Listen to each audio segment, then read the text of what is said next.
याच गोष्टीसाठी मला सलाईन लावायला नाही आवडत का ते तुम्हाला पुढे कळेलच. आज चहा न पिता मस्त प्रोटीन मिल्क पिलं, त्यानंतर छान रेडी झाले आणि रेडी झाल्यानंतर नाश्ता करून घेतला, कारण की हॉस्पिटलला जायचं होतं आणि हॉस्पिटलला खूप जास्त गर्दी असते हे तुम्हाला माहितीच आहे. माझं रुटीन चेकअप पण होतं आणि मला सलाईन पण लावायची होती, म्हणून पप्पाला म्हटलं तुम्ही पुढे जा, आमचा नंबर लावून घ्या, त्यानंतर आम्ही येतो. मम्मी आणि मम्मी नंतर आम्ही सोनोग्राफीची फाईल सोबत घेतली आणि गेलो हॉस्पिटलसाठी. इथे बिल्डिंगमधले मुलं खाली किल्ला बनवत होते आणि आम्ही काय ऑटो थांबवली आणि ऑटोमध्ये बसून गेलो हॉस्पिटलला. आणि बघू शकता दिवाळीच्या एक दिवस आधी हॉस्पिटलला इतकी सारी गर्दी होती. आम्हाला सलाईन लावायची होती आणि त्यामध्ये आम्ही रुटीन चेकअप करून घेणार होतो. सलाईन लावली आणि ह्या वेळेस सलाईनचा मला खूप जास्त त्रास झाला, तो याच्यामुळे की माझी जी सलाईन होती ना ती माहीत नाही तिने कशी प्रिक केली होती, कारण की माझा हात पूर्ण सुजला होता आणि खूप जास्तच आग होत होती.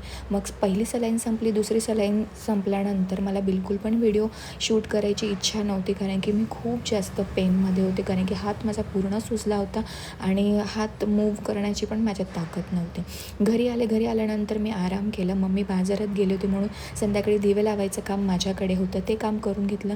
लहान भाऊ हॉस्पिटलमधून आला होता आणि त्याला दिवाळी गिफ्ट भेटलं होतं, तेच इथे माझं अनबॉक्सिंग करणं चालू होतं. संध्याकाळी मम्मीने केलेली चकली मस्त गॅलरीमध्ये बसून मी एन्जॉय करत होते. असा होता आजचा दिवस. पुन्हा भेटूया नवीन मिनी व्लॉगमध्ये. बाय.